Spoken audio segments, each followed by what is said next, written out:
Today's episode, we're talking to Will Witt about his brand new book, How to Win Friends and Influence Enemies. You are listening to StartupU podcast. I'm your host, CMH. Here, we give you proven business advice to grow your company, teach you what peak performers do to stay on top of their game and live a healthy and happy life, plus how you can gain and keep an edge on your market. Welcome to the show. All right, guys, welcome back to the show. Excited to have Will Witt back for a second go-around. If you missed the previous one, I'll include the link in the description below. Will and I talked before a lot of this crazy stuff was happening in the world, so much has changed in his life as well as the world and everything else. I think we actually talked pre-COVID, so you can imagine how different that conversation really was.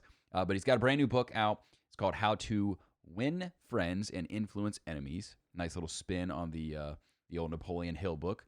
And so what we're going to talk about today is maybe what some of you have thought about yourselves, regardless of whatever your leanings are.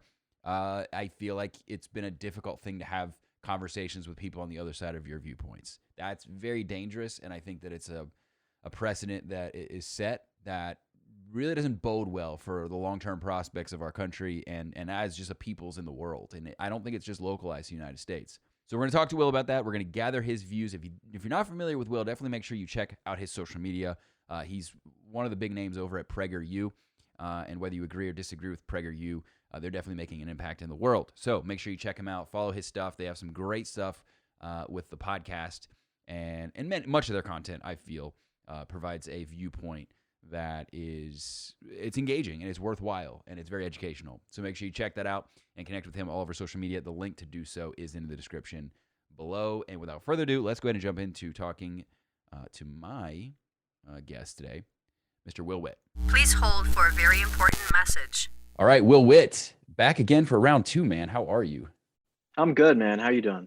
Good, dude. I gotta say, I was hoping, I knew there would come a point where the Mexi stash, the porn stash was going to be cut off, but I was hoping it would be after this recording, not before. So I'm getting stashless Will Witt instead of the full grown stash. That was an impressive stash, dude. A lot of people don't realize how hard it is to grow something like that. I mean, it was pretty thick. And when I shaved it off, I had it for like a month. You shave it off, and like when you have or I guess you don't know, but if someone has their arm chopped off, they're like, oh, I have a ghost limb. It felt like I had a ghost stash for at least a week after I shaved it. That's awesome. If you guys get a chance to check out the video, because you guys actually shaved it on camera, which was awesome. Yeah. But yeah, it was that super was really cool. Yeah, super thick. Anyways, man, we had a really good conversation last time, and there was some more that I wanted to get into because this was a couple years. I think this was pre-COVID you came on. That's how long it's been. It's been a couple years. Yeah. So you wrote a book, How to Win Friends and Influence Enemies, and I want to get into this, man, because one of the things we talked about last time to kind of refresh the audience's mind and your mind was standing up and speaking your beliefs and how that wasn't happening, specifically on the right. Right? It was just like you could do whatever you want on the left, but on the right, you couldn't do that. I think one of the reasons is what you've addressed in this book, which is how to have that conversation from a logic perspective, but also, doing it gracefully, which I think you do well. So anyways, let's talk about first, I think, what is it with people on the right, why they're so afraid to stand up and speak, even if they are convicted about what it is specifically they believe in? Well, I think that the outside social pressures are so strong right now to be someone who's not a conservative, or at least someone who believes in freedom. If you're against the vaccine mandates or against the administration right now, or any of these other leftist causes, against the Black Lives Matter, anything, I mean, you are labeled as a pariah in whatever community that you're in. The major institutions are all dominated by the left, the universities, the media, the bureaucracy, the swamp, the corporate special interests, the woke companies. I mean, it's all dominated by the left. So if you are someone who comes out and says, I actually don't ascribe to these same beliefs that you have, then they want to destroy you. They want to cancel you. They don't want any sort of difference of opinion. I mean, look at James Damore in Google, and he came out with that memo that actually got leaked, by the way. He didn't even put it out, but it got leaked about him saying, there's differences between men and women, and Google doesn't really care about diversity. They care about one opinion. And that happened. And then Google came out with a statement that said, we believe in fostering a workplace that is open to all sorts of different views. And it's like, that is the antithesis of what you are doing by firing James Damore for his views, right? And this is happening all over the country. So people are just scared to speak up based on the repercussions that'll happen. You say something I think is super important, because I've said this often, and I've actually blamed the right for this, and in the independents as well, um, where all the institutions are dominated by the left. And I think sometimes we're like, oh, well, poor us. But the reality is that we've allowed that to happen, right?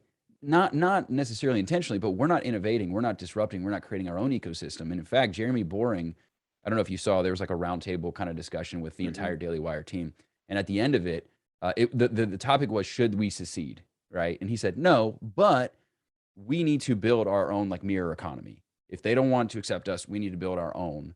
And then through strength, we'll find unity, because eventually they'll lose so much market share with us doing our own thing that it's like we need to join forces, because literally this is killing our businesses for so doing. Is that where you stand on this whole thing of, guys, we can't sit here and just hope and beg that Facebook accept us and Google accept us and YouTube accepts us, which is obviously the same as Google. Um, we need to go build our own stuff. Is that kind of where you stand on this whole thing as well? Well, I think there's two parts to that, because I think on social media, I don't agree. I think that in the social media aspect, we need to remain on these different websites and social media platforms. There is going to be no alternative to Google. There just isn't. That's Mm. just a flat out truth, that there will not be an alternative to Google. As much as we would want it, it's just there's too much market share. There's like that study of that guy who went online and he tried to see how long he could go without finding something that was affiliated with Google online, just by searching and clicking different Yeah. things. It took him like a minute and a half until doing this over and over again, until he found that he was on a Google ad thing or something. I mean, the market share is just too powerful. And also, like someone like me, I wouldn't be a conservative or in the position that I am today if it wasn't for PragerU videos Sure. on YouTube, Sure. right? And so getting out of those spaces is like, there's a I get it, I get why we want to get out of there, but we have to remain in the open platforms that we can actually get our information out there. Now, when it comes to an economic standpoint, when it comes to different organizations and companies,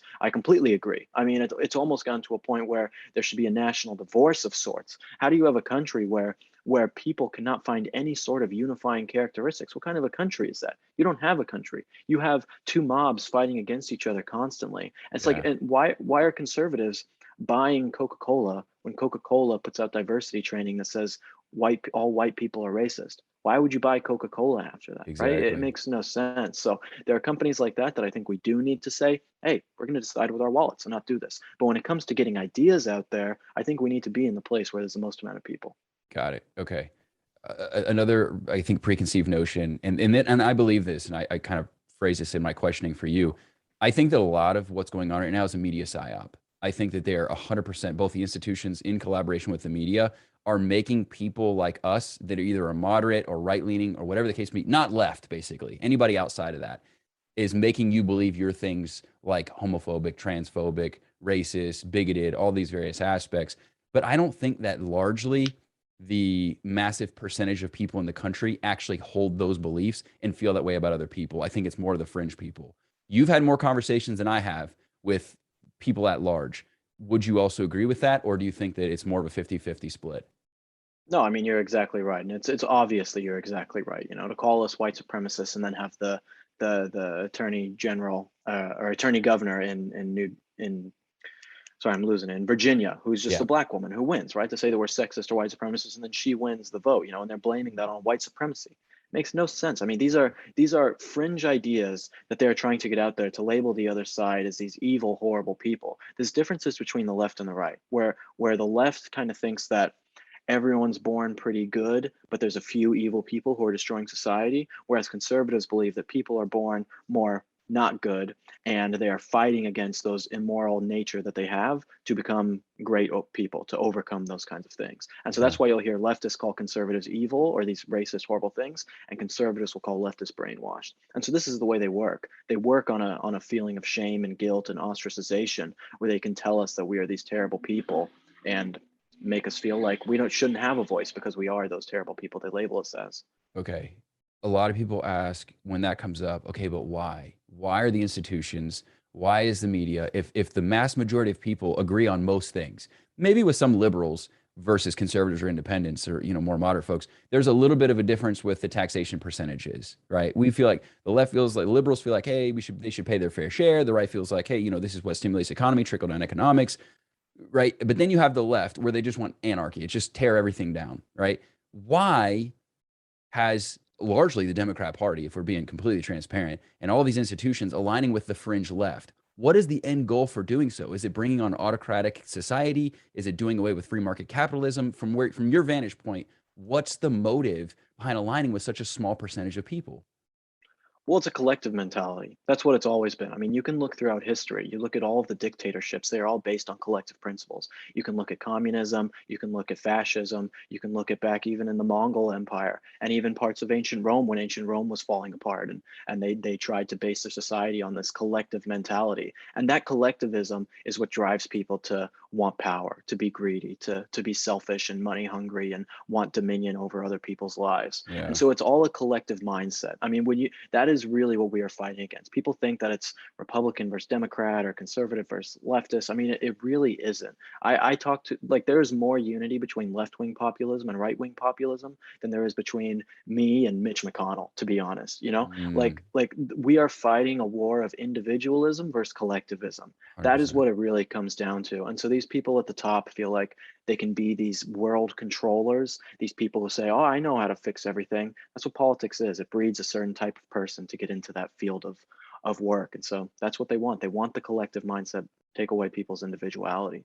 That makes total sense to me. I had a conversation recently about how with the decentralization that's happening, and this is across all spectrums, right? Whether that's in entrepreneurship or even with currency, with cryptocurrencies in the media, you have decentralization. You have less reliance upon the government. And I personally, this is my kind of vantage point here.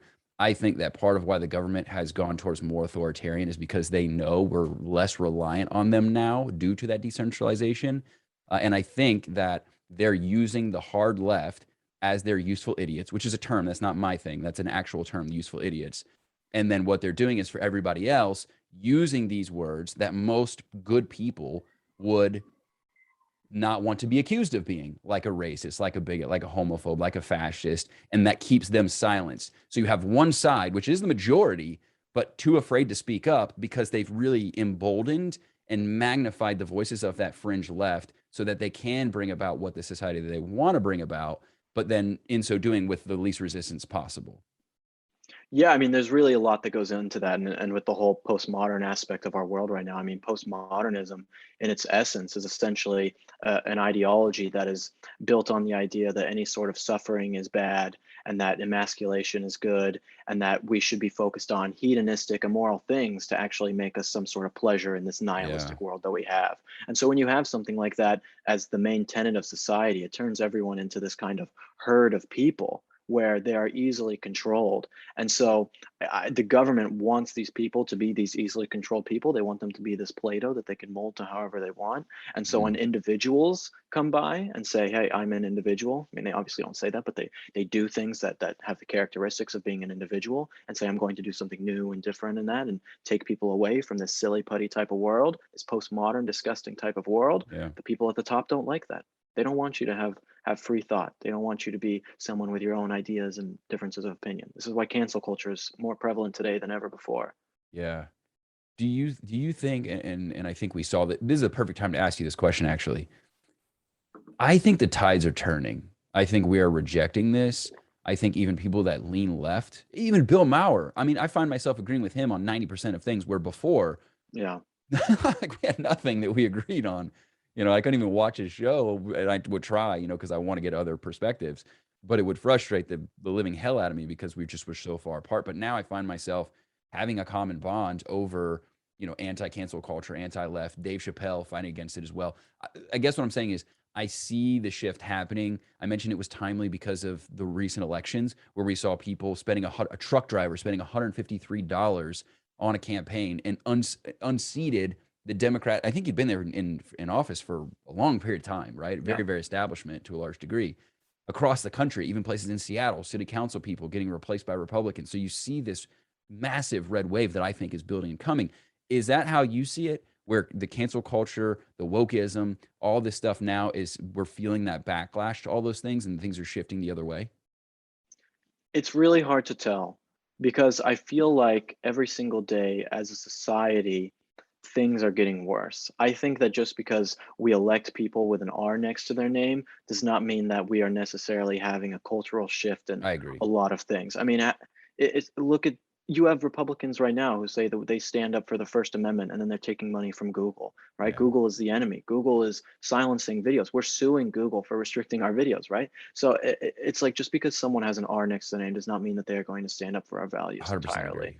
And so I don't think that just because that's happening shows that things are getting better. But what I do know for sure is that when things get really bad in America or in any society in general, again, looking through history, you will find the heroes. That is when heroes emerge. Heroes can only emerge when things are getting really terrible in a certain group of people or whatever it might be, because that's the only time that you can be strong and brave and do something passionate, articulate, and creative.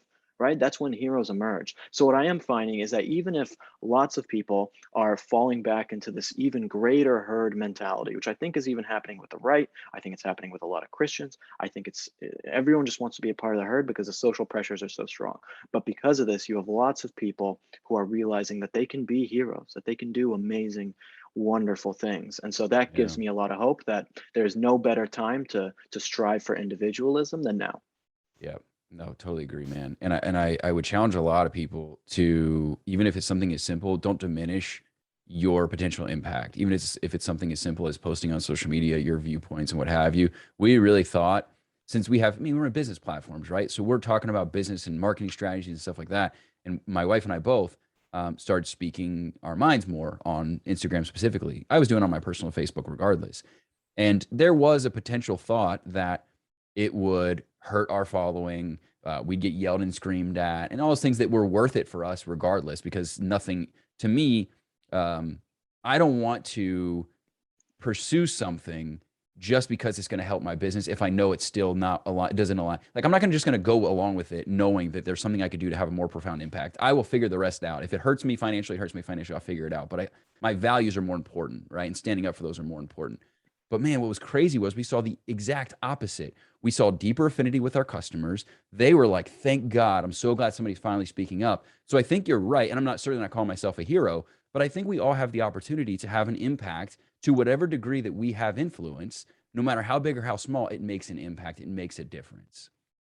Yeah, it's like the old saying, not everyone can help everyone, but everyone can help someone. Right. That statement is a has a huge impact on people, that you have no idea what sort of impact you just going out there and saying something. I mean, look at the guy with Goya Beans, the CEO of Goya Beans. So I'd never really even heard of Goya Beans, and I'd never really eaten Goya Beans. And then the CEO of Goya Beans, he comes out with Trump and he's like, yeah, I love the president. He's awesome. And at the first point, all these leftists are coming out and despising the Goya Beans guy, saying he's a racist, all these hit pieces. But then what happens? Then all these conservatives and people who love freedom and who love the president came out and bought tons of Goya Beans. And so it's like people think that things are going to get worse when they speak out. But in reality, you'll find that when you're a leader, more people will follow you. Even if it's a small amount of people at first, the more you speak truth, people will understand. It's about being leaders in our society right now. That's what we have to do. Yeah, I totally agree, man. Well said. So I'm curious because obviously I've read the book How to Win Friends and Influence People. So you have How to Win Friends and Influence Enemies. So obviously I'm sure it was inspired by that book. Yeah. But let's talk about the How to Win Friends. I don't know if you broke it down into two compartments where it's like how to win friends, but then also how to influence the enemies. Do you kind of want to break that down as far as what that strategy entails? I didn't really classify it too much like that. I think that the same strategies can work to do both. You Got can it. make friends through it, and then you can also find people who you might have said that you hated before, and you can make them into friends as well, or at least influence their way of thinking. Cool. So what does that entail that's different? Right. I feel like we're in a different ballgame now, specifically with the internet, right? Things get weird on the internet. So what does your strategy entail? Because I mentioned I think you do a great job of this, like having those conversations. And I commented on that last time you came on the show. What does that mechanism or what does that practical application look like as far as how to win friends, but also how to influence enemies? Yeah, there's an easy answer, and the easy answer that I think most people just don't want to do is actually asking questions. People always want to go and tell people what they think Mm, about an issue, or tell them how this issue works, or why this other person is wrong. And that is the wrong way to go about it if you are trying to change people's minds. You going and asking people questions, you can still be adamant about what you believe in. You can still have your beliefs, and people will know what you think. But you're asking them questions, and the questions that you ask them have the facts that you learned within those questions. Instead of them being on the offense, they're now on the defense because they have to answer the question. And so it takes a little bit of humility as well from us, from knowing that it's not us changing that person's mind, it's them changing their own mind because they can't answer the question that we gave them.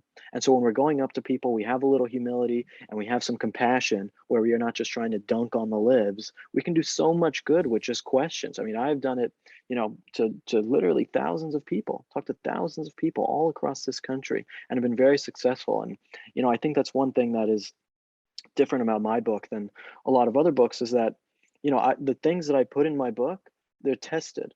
The questions and persuasion tactics and facts that I use to change people's minds, I've actually used them.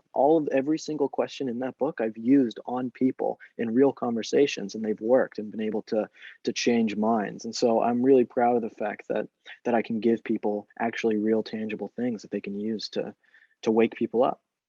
Yeah, it makes total sense when you say that. I often tell people, I'm like, find somebody. So for me, when I started a podcast, it was, okay, who do I want to emulate that's really, really good at doing this? So I watched, okay, what is Joe Rogan's style? How does he have really good conversations, deep and meaningful conversations with people he's never even met in most cases? I think you are a good example for most people, specifically young people, to do what you just, to emulate as far as doing what you just said. Because you can tell in the conversations you have with people, you're leading with curiosity. You're asking them, okay, how did you arrive where you arrived? Because I do think there's so many people, they're not understanding where you're coming from and why you align with something.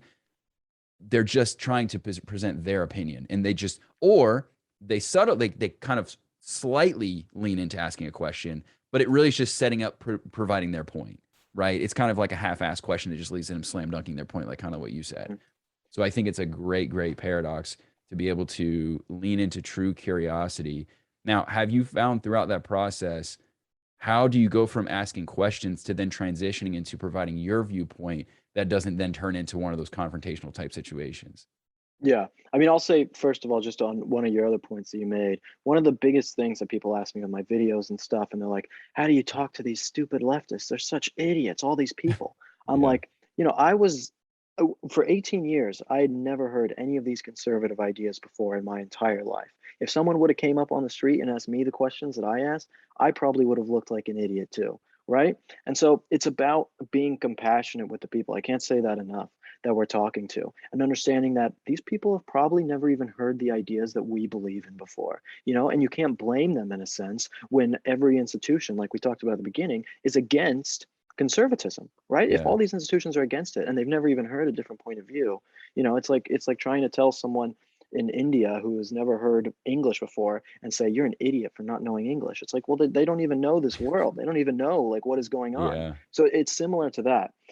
In terms of actually getting to that point where it's a mind changing thing. I mean, it really you can do that with the questions. I mean, it really is doing that with the questions because it if you have your facts, like let's say you're talking about illegal immigration and you ask someone the question and you say, hey, did you know that it costs $2,500 every single year for the average California household to pay for illegal immigrants in the state?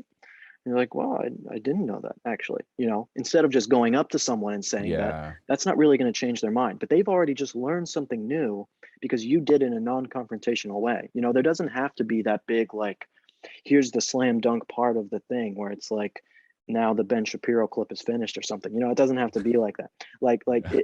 it is a gradual thing that this person also needs to take some responsibility on their own to say, okay, this person opened my mind up to some things. Now I'm going to be a curious person and go look up more and research, right? So Yeah. you're opening people's minds up to saying there's a different way of thinking. Now you finish it, you know? Have you found of the conversations, and I know it's difficult because when you guys are making clips and stuff like that, you're obviously only pulling the highlights, right? It's not every single little conversation that you have.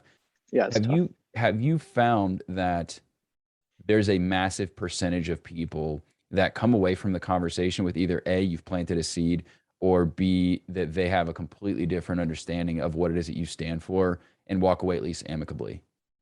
Oh, for sure. I mean, you'll see man on the street videos from other people who are conservative people going out, and they'll end with these big confrontations, and someone's getting mad at them and yelling at them. And I've had some things like that for sure. But I mean, I've done hundreds of those videos, and I have rarely had those types of interactions just because of the way that I actually interact with people. I finish my videos a lot of the time, and people don't even know I'm a conservative. I go up to people and I say, "Hey, I'm doing a quick survey. Can you chat with me for a second?" Mm, And then it just leads into having just a fun conversation with someone. And I'm making yeah. them laugh. The humor element in the title of my book, Taking on Liberal Arguments with Logic and Humor, is important because you're getting someone to warm up to you through that.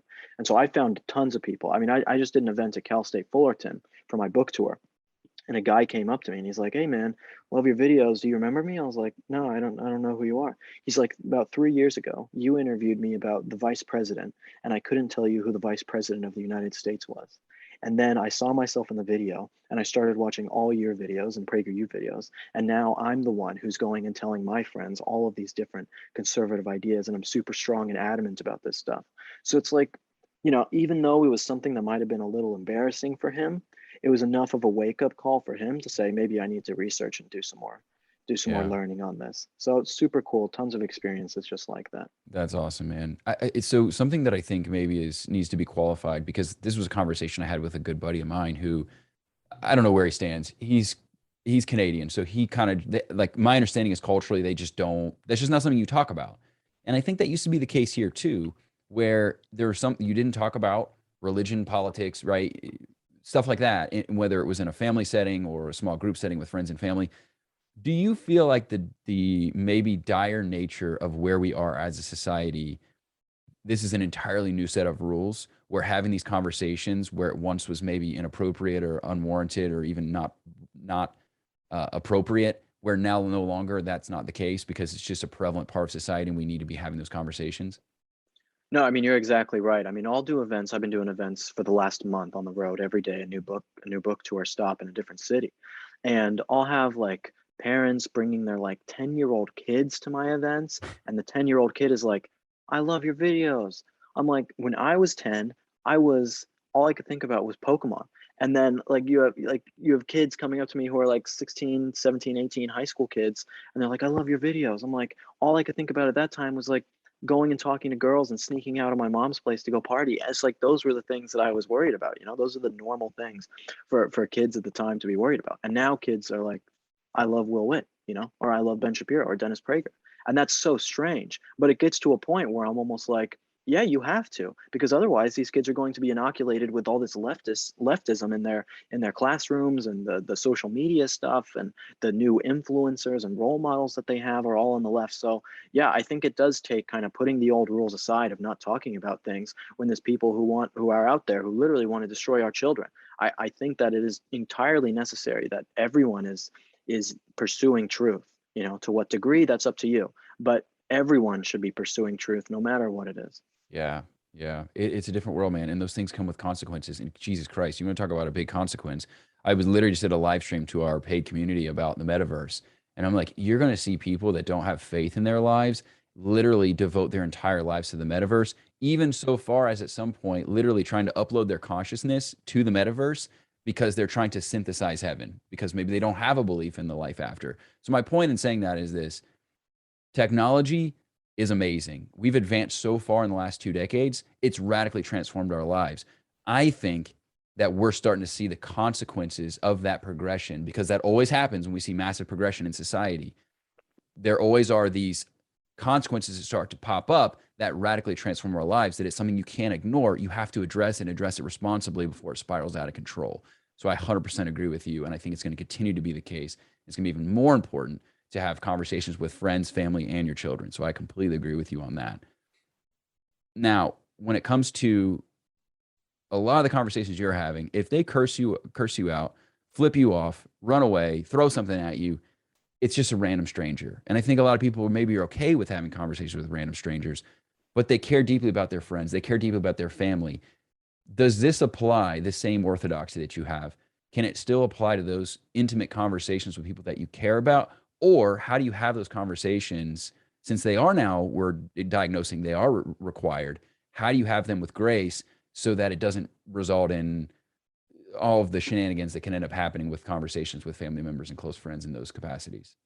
That's a great question. And it really comes down to the way you're doing it and more about the audience that you're doing it. So I just did an event at, University of Maryland for my book tour, and I had 50 protesters show up to my event saying, no hate at UMD, and Will Witt is a racist and a liar, all sorts of just, stupid, horrible things, saying I'm hurting marginalized communities, whatever that means.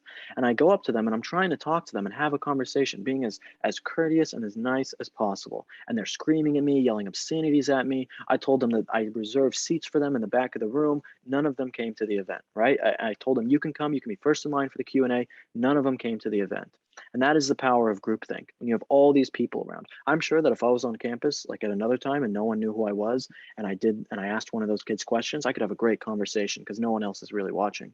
But when it comes to people in a group, it can be very difficult. And so the strategies and the questioning that I have in the book that I tell people to employ works with anyone. It's for a family, friends, stranger, coworker, colleague, whatever it is, but it's about the audience of where you are. And so I think that the best thing that you can do is be in a place where the two of you feel comfortable, and it's not somewhere where maybe other outside external forces are going to be judging the other person who you're talking to, because otherwise they probably won't be so open to sharing so much. And I think that the audience matters. I think where you're doing it has a big impact on how people will be affected by it. Again, the social pressures, we keep coming back to that, but it truly is the driving force behind human nature in America today. Yeah. I think one of the things that, just from an observational perspective, I think one of the things that you have done well with these conversations, and I think why you succeeded with having them and being persuasive, is it seems like you extract your emotion in it. Like it doesn't seem like you have a dog in the fight. It seems like you're really just trying to have a peaceful conversation with people. I think a lot of people have gotten so riled up by the things they're seeing in the media, the things they're seeing in society, people literally attacking and silencing them, that when they go into these conversations, if it's coming from a place of anger, if it's coming from a place of you are emotionally invested in your perspective, I can't imagine that even if you had the mechanism of just asking questions, it's coming from the wrong place.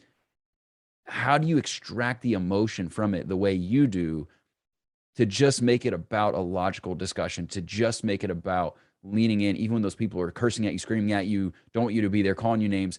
How are you keeping your cool, so to speak, and still moving forward to arrive at a place that's productive for all parties involved?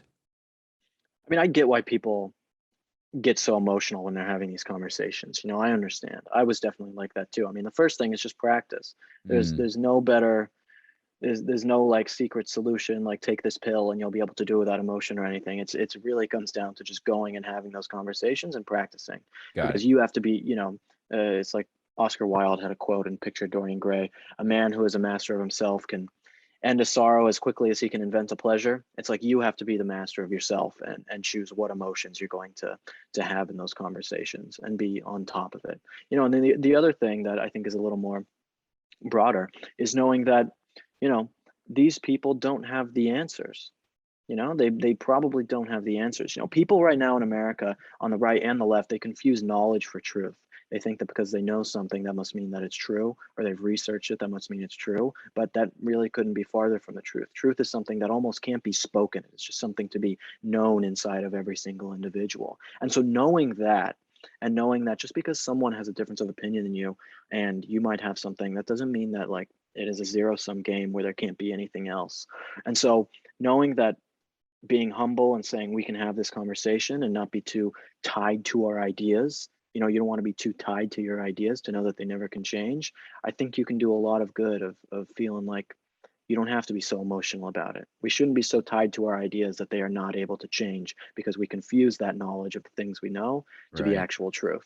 Yeah, I totally agree, man. That's well said.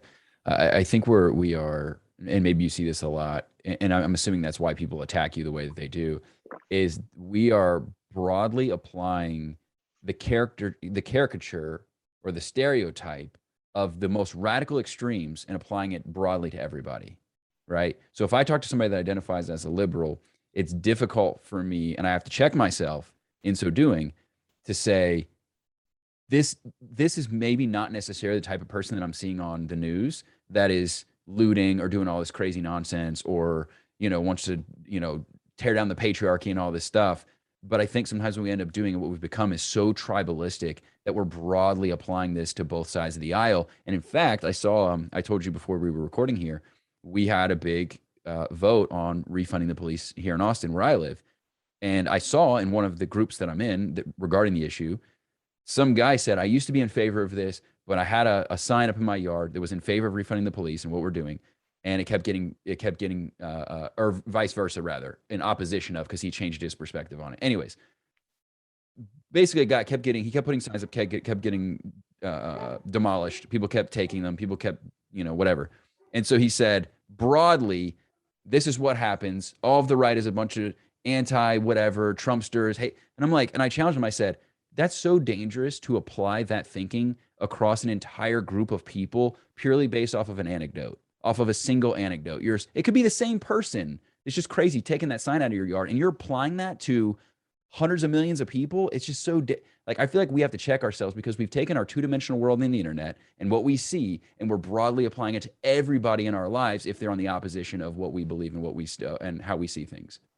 Yeah, I mean, Twitter is not real life. It's so easy to go on Twitter and see viral videos and think, oh my goodness, the world, all these people are just so screwed up, crazy, terrible people. But again, that's why I was saying in the beginning of my video, these people who I talk to or whatever, they're not all stupid people. They just need someone to talk to them, need someone to share with them differences of opinion. If they have that and someone can be strong and compassionate and humble when talking to them, they can have their minds change. This divide is self-inflicted. Aubrey and Herbert talks a lot about the idea of ciphers. Ciphers are essentially people who are controlled by party alone. When you say that I am a Republican over being an individual, or I am a Democrat above being an individual, then that makes you controllable by these certain parties because no one wants to be taken outside of that certain group. And so I think that we've gotten to that point where the party system in America, and even more, broadly than that, conservatism, leftism, have become such strong things that people want to identify with to be a part of a group, that it's hard to see past that and hard to look outside of what these certain groups are supposed to believe. Totally agree, man. That's well said. I think that's changing, though. I think we are having a push back towards individualism. I that's my perspective anyways, but you're absolutely right. I totally agree with that. All right. So where can people go to learn more about the book? I got to let you run. I know we run out of time here. I do think, like you said, I think now we're in a day and age where this kind of knowledge, equipping yourself with this kind of knowledge is essential. I really do think that. So for those that are curious, how to win friends and influence enemies, taking on liberal arguments with logic and humor, where can people go to learn more about this, Will, and kind of give a quick plug on getting the book and how it's going to help them and so on and so forth? Yeah, I mean, you guys can go anywhere books are sold. Amazon, Books A Million, Barnes & Noble, anywhere you can find the book, How to Win Friends and Influence Enemies. We actually ran out of books. We sold so many books, and then with these supply chain issues, we ran out. But you can order it again now, so don't worry. You can go get them now. But it was crazy to actually run out of books, and I'm just super excited about this project that I was able to work on. My first book at 25 years old was a huge deal for me. And so I hope all of you guys will see it and hopefully use the strategies within to strengthen the relationships of people around you and hopefully talk to some new people. I think it'll do a lot of good. Yeah. It was number one for a while, right? I think I saw you were at number one on, it was Amazon or something like that. It was doing really, really well. Yeah. So we got number one new release on Amazon, and then we got number 6 best-selling nonfiction book in America. That's amazing. Which was awesome. So New York Times still didn't put us on their list because they're a bunch of losers, but that's how it goes. Yeah, it is how it goes, unfortunately. All right, man. Well, hey, look, I know I've had many people come on the show that are best-selling authors like yourself, and I know the hustle and grind that goes into those book tours. I know you're exhausted and you've got a million other things to do, so I won't take up more of your time. I appreciate it. Guys, the link to grab the book, we'll put the Amazon link, we'll put a couple other links down there so you can go online and grab the book, How to Win Friends and Influence Enemies by Will Witt, my guest and friend here today. Will, man, thank you so much for your time. I appreciate it, buddy. Hey, thanks, boss. Happy to be here. All right, man. See you, bud. All right, big thanks to Will for dropping by the show. Again, make sure to check all of the links in the show notes below to connect with Will, PragerU, all the things they're doing, and listen to the previous episode where Will was on the show if you want to hear more from Will and me. And hopefully Will come back for a third time at some point down the road, and we can kind of delve further into world events. So thanks for dropping by. Make sure to subscribe, leave a review if you feel like I earned it, and we'll see you guys in the next one.